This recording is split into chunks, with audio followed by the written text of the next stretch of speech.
Hello friends, it's been a minute and yeah, I have talked about it a little bit I've talked about it in previous vlogs that I am working on rebranding the Merry Wick. If you're new here, hello, my name is Sam and this YouTube channel is pretty much dedicated to my small candle business, the Merry Wick. If you don't know, the general premise and idea behind why I started the Merry Wick was to make Taylor Swift inspired candle scents. Long story short, during the first few months of quarantine, she released Folklore, which is like still my favorite album of hers, I believe, and the songs on there were just so, what is the word I'm looking for? They're so descriptive in creating different scenery and worlds. It was really easy to like transport yourself to the story and the world that she was describing in the songs. And I kind of wondered like, oh, could I turn this song into a scent? I had never made candles before, but it just kind of happened one night. So then I ordered a bunch of candle making supplies, kind of listened through the album and figured out what I thought the songs would smell like, and then it turned into a whole business. So, I kind of got obsessed with like that whole concept of trying to turn songs and like stories into scents, and it's been really fun so far. If it's not obvious, anything that's creative, I automatically am just drawn to it. But sometimes, I guess most of the time, I have a tendency to like take creative things and make them like more complicated than they need to be. It makes it more fun for me, I guess. But yeah, I just got really attached to analyzing lyrics and instruments and everything and trying to translate it into a scent. Since that's kind of not how I'm gonna be doing things anymore, I know I'm gonna miss it, but like that was the beginning of the Merry Wick and like the heart of it. And I think like one of the things I loved about it the most was how like intuitive it felt. Because everyone's like connection to a song and interpretation of music is like so central to them and their life and their experiences. So I would kind of get a general idea of what I felt like the song would smell like and how everything would translate into a scent. But it was interesting how much it was just like a gut feeling, intuitive kind of thing, because my process was always listening to the songs and smelling fragrance oils at the same time. So I'd be listening to the song and then kind of pairing them up with other fragrance oils and seeing like if it just felt right or not. And that was always just really interesting and really fun for me, because it's just weird that like sometimes you're like, no, this song there's no apples in this song. I don't know why, there's just not. So even though I've really enjoyed the process of doing that, and everything that I've made for Taylor and things have like, it's meant a lot to me and I've taken it very seriously. It wasn't just like a gimmicky kind of thing of like, oh, she's popular, let me just kind of exploit that whole audience. It actually really meant a lot to me.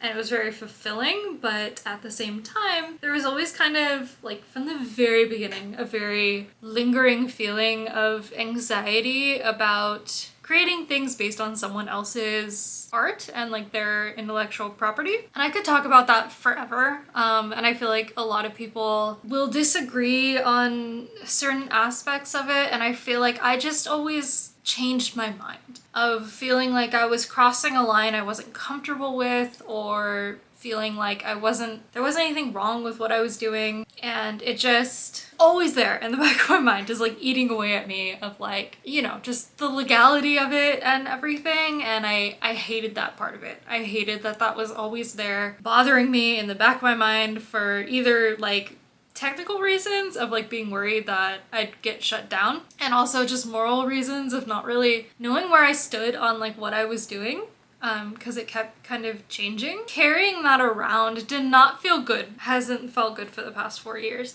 And I feel like that was a big reason why I decided to change things, of like I just wanted to make my own things that like I didn't have to worry about for once. And then the other part of it was kind of that like every time I tried to branch out from Taylor, it didn't always like go very well, and because I had like kind of boxed myself into like such a specific audience, I guess. I think in general I just felt boxed in. I had a lot of ideas that I didn't know how to translate into the theme of Taylor Swift, and like it was just hard to like not have complete creative freedom. So that was another big role in me deciding to like change things up. And then with that, kind of in the same like gut feeling, intuitive nature, where I always leaned towards with branding was like cottagey, warm. I don't really know how to label it, but I always felt like where I wanted the branding and the identity to be clashed with what Taylor is, I guess, or like what would normally be associated with her music and like her branding. Also the fact that like every single album is so different. It was a fun challenge to try to like match the theming and the vibe of every album, but trying to get it cohesive in general was always like really hard. And again, I just felt like I was kind of what I wanted to do and what fit in the theme always just kind of clashed. And I would get them to a point where I was comfortable with the way they blended, but like I don't know if it made sense to other people. No pun intended. I don't know. That again was just kind of something that was always in the back of my head of like, it just didn't feel quite right. I've been doing the Merry Wick for I think 4 years now. I feel like throughout the entire process, there's always been a part of me that like knew that the day would come where I would change things. And I just kept pushing it off because I was scared. And like, it's like, I still liked what I was doing. There were just a lot of combating feelings and anxiety that went along with it that like I already have too much anxiety. Like I didn't need more. I didn't need that to be like such a central part of what I was doing, was that there was always some baseline anxiety or like something that just didn't feel right about everything. So yeah, the concept of like switching things up had been in the back of my mind for a long time in general, but I think things kind of shifted quicker, I guess, last year. Around the fall season, I just started feeling like it was time. So all of these feelings I was having about like that I was gonna hit a wall really soon and that I needed to change things up kind of coincided with us finding out that our dog Archie had cancer. I have unfortunately experienced like a lot of loss in my life, and even though every loss experience is different, I always have the experience, which I think most people do, of like you really are forced to consider what's most important to you and kind of hone in on what really matters. And then you just kind of feel like everything else literally doesn't matter at all. I think that's kind of what happened in that scenario of like, I literally felt like the only thing that mattered was spending time with Archie and my husband, and like the candles, it didn't matter to me at that point. Like it was already frustrating me and I was just like, I don't care right now. Like I just really don't. I just want to spend time with him, as much time as I possibly can. Since it was like in the holiday season, we'd already told our friends and family like we were not going to be participating in pretty much anything. So that was all kind of happening at the same time. And then when we actually lost Archie, I tend to need distractions. I'm not good at feeling my feelings, though this time around I was a little bit better about it. It helped having my husband there going through the exact same thing as me. So we were able to talk about how we were feeling and like process things a lot more than in the past with other losses. I just kind of kept everything to myself and tried to distract myself through it until eventually it just would like hit me like a train like a year later or something, and I would just, not a good thing. So anyway, I feel like this time I had a decent balance of like distracting myself but also kind of processing what I was feeling. So then I started thinking about candles again and kind of like what can I do? What do I want to do? Where do I want to take this? Trying to take that time of distracting myself to kind of figure out finally what I wanted to do. And so one thing about me, if you can't tell, is that I love animals. I've always loved animals. When I was younger, there were so many things I thought I wanted to do, and they all had to do with animals.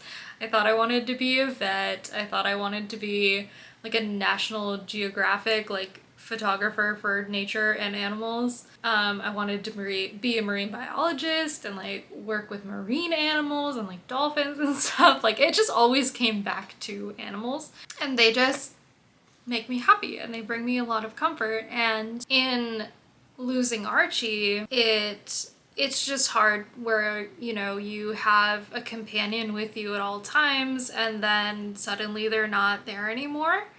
And I spent a lot of time alone at home while my husband's at work, and it just was very overwhelming. And I really just deep down craved like some kind of animal companion comfort thing. Like I missed having an animal around me. Another thing is that I don't know when it happened or exactly how it happened, but I also really like squirrels.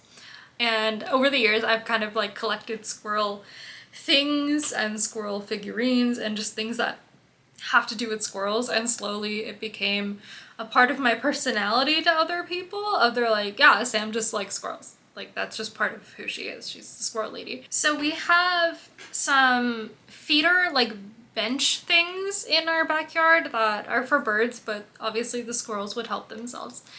And we also had like a little picnic table thing that you would put on a tree, and like they could sit on the little like benches and eat from the little table.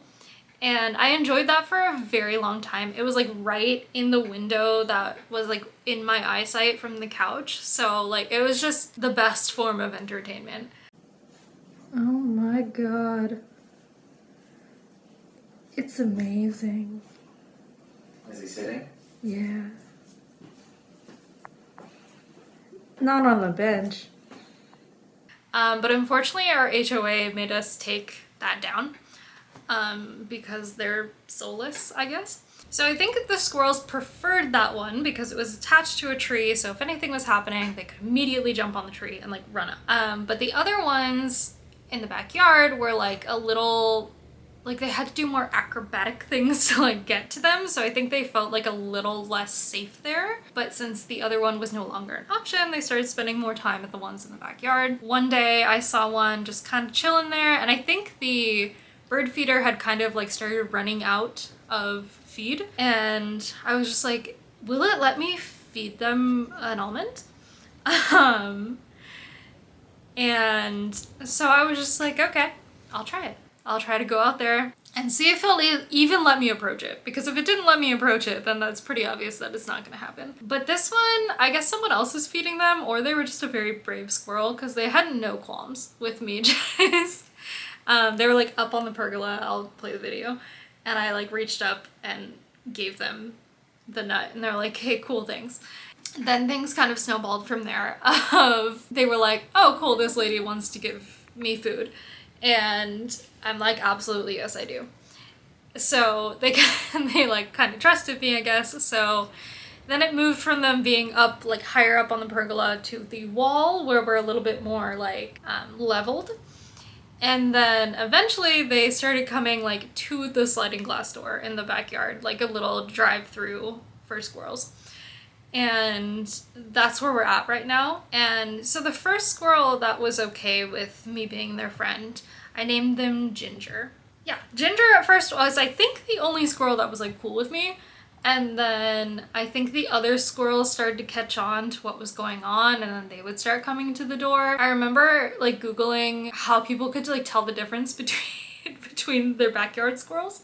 And I remember they were like, sometimes they have like very distinct physical characteristics, but you kind of just get used to their personalities, which is exactly what happened. Like with Ginger, it was easy to tell at first because they were the only one that would come. So I was like, this is pretty much always Ginger. But then they also had like little tufts missing from their tail. So like that was an easy indicator. As other squirrels started coming, I could kind of tell if they were a girl or a boy, and that would be like one indicator. But then they really do have different personalities. So sometimes it's kind of hard to tell, and other times I'm like, yes, I know exactly who this is. Obviously, it still brings me a lot of joy, but in the beginning, it was just so comforting with everything that was going on and grieving and just feeling like I needed to be around an animal. It was a good middle ground for me of like, I'd only see them like a couple minutes a day and I'm not responsible for them. And I feel like that, yeah, that was like a good middle ground for me. It was just nice to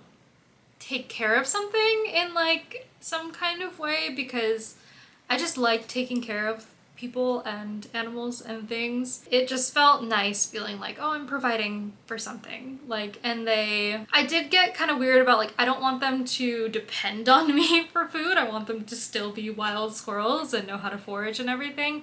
And I think we're at a good point. I don't think they depend on me. They only come by like in the evening, or I think they just want a snack before bed. So it was like a good balance, but also feeling like I was giving them some kind of source of food and like a place where they felt comfortable, and that just brought me a lot of joy and like purpose. I think ultimately that is pretty much what brought me to where I decided to take the Merry Wick, which is animal centric and cozy centric and just about cute animals and being comfortable. And like that is literally all I want in life. So I decided that is what the Merry Wick would now become. I have technically come a long way in terms of taking that from like a little tiny idea to being reality. And pretty early on, I knew that there would be an animal named Ginger, a squirrel. They would have a candle. I don't really know exactly what I was gonna do with that. And then I knew that the place, my imaginary world that was kind of like Winnie the Pooh, Beatrix Potter, kind of just animal fantasy wonderland, would be called Button Willow, because it's kind of that willows are my favorite trees, and it's a little bit of like a nod to Taylor. And then my nickname from my husband for myself is Buttons, because sometimes, I guess I'll just actually tell the story of how it happened. But, so my mind kind of just goes all over the place sometimes, and it short circuits a lot, and like just like I forget what I'm doing and kind of just go on autopilot. And one of the apparently to my husband, one of the worst things I've ever done was that it was the middle of the night and we had gotten a bed that like the back part of it there was like a motor and it could like kind of lift up, which would help him with like breathing through the night. And I don't know, we just thought maybe it would be cool. But it had a remote to do that. And one night I drifted off to sleep with the lights on, and I like half awake was like, oh, I should turn the lights off and like fully go to bed. So I just grabbed a remote. Sleepy me didn't care what remote it was. And it was not the remote to the lights, it was the remote for the bed. And so I'm half awake, he's fully asleep. I just decided to press any button thinking that it'll turn off the lights, and it was the one that makes the bed come up all the way. So he's asleep and suddenly the bed just starts rising and he like freaks out and he's like, what are you doing? Why are you doing this? And I was just like, I don't know, I thought I was turning off the lights. And so now it's turned into a thing of where I get button brain, which is what we both call it, where my brain thinks like, I need this thing to happen right now.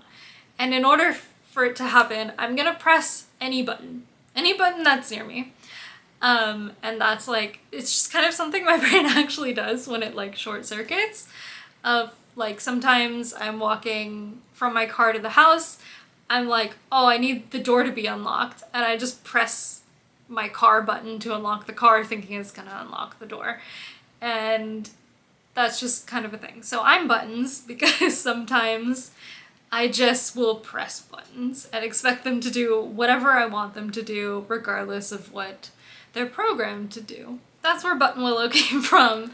I just think it's a cute name, and it's like a little bit of like an inside joke from both like the past of the Merry Wick and like a part of me. So Button Willow. So Yes. In general, I knew I wanted Ginger, the squirrel, to be a part of what I was doing. And also, this kind of formed from like me never being able to decide exactly what I want to do in life. And like, I have so many interests that I was like, if I could have 10 different shops, I would probably do it to like match each of my interests. And that kind of turned into like, well, what if I did have 10 different shops?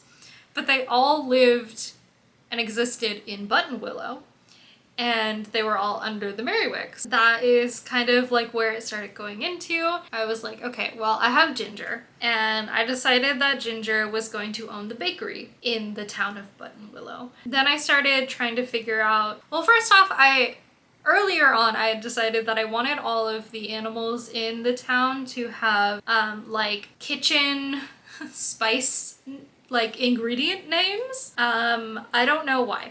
It's just what I wanted. It's what felt right, so I just went with it. And then I started thinking and researching on like, if there were little towns, what are the shops that they would like have to have, or like most definitely stereotypically have. And then started thinking of like what my favorite woodlandy creatures were, and started like pairing them together and then giving them names.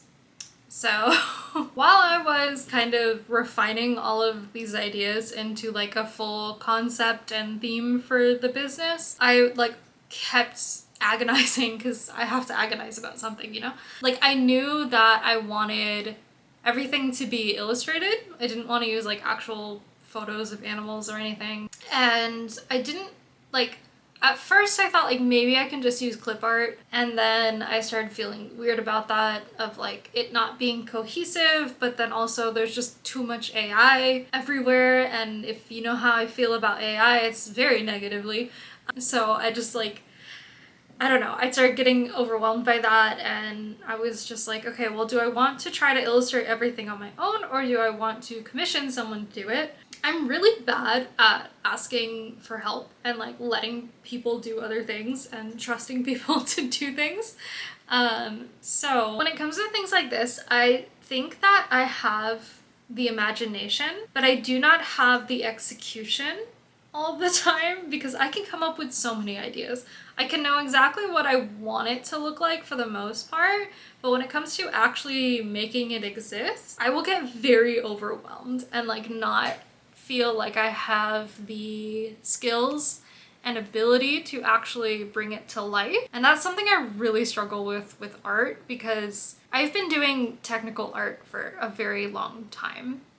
Like drawing things was like my first form of art that I did for like a really long time. Then I started getting into painting, and then everything else kind of followed after that. So like, even though I have a really hard time saying that I am capable of doing anything ever, like I know that at a technical level I can do art. But when it comes to the imagination part of it, I struggle. Like, it's hard for me to create things from scratch. I don't know how many people like fully can create things like scenes and characters and stuff from absolutely nothing, but like I've always needed a very specific reference. And then the things I create will also be pretty realistic. Like, I have a hard time characterizing things. Like, cartoons are just not something I've ever really been able to do. So yeah, when it came to this, like, I would compile different reference photos of what I wanted the animals and things to be like, but then turning it into like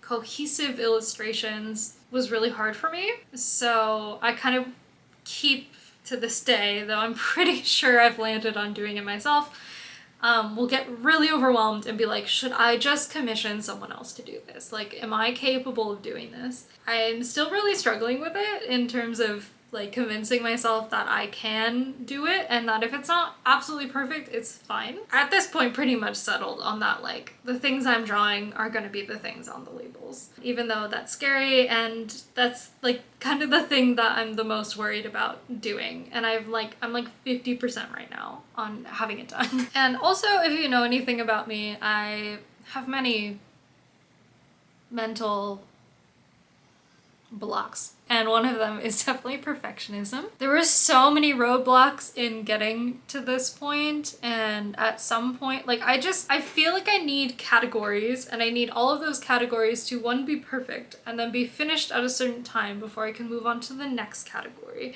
And like all of those things, it bothers me to jump around between different tasks. It doesn't feel right in my brain. So one day I was like, Samantha, you need to just make a finished candle in the style you want, with the label you want. You just need to see one thing finished. Like, even if all of the separate aspects of everything else is not done yet, you just need to see one thing that is finished. And then maybe that will give you motivation to finish everything else, which it did. As of 10 minutes ago, I decided that I'm gonna like separate the rebranding process into different videos. So this one is just gonna be like the concept and the vision and like why I'm rebranding, and then I'll get more into like further details in the other ones. But this is my first finished product. This is Ginger's Bakery.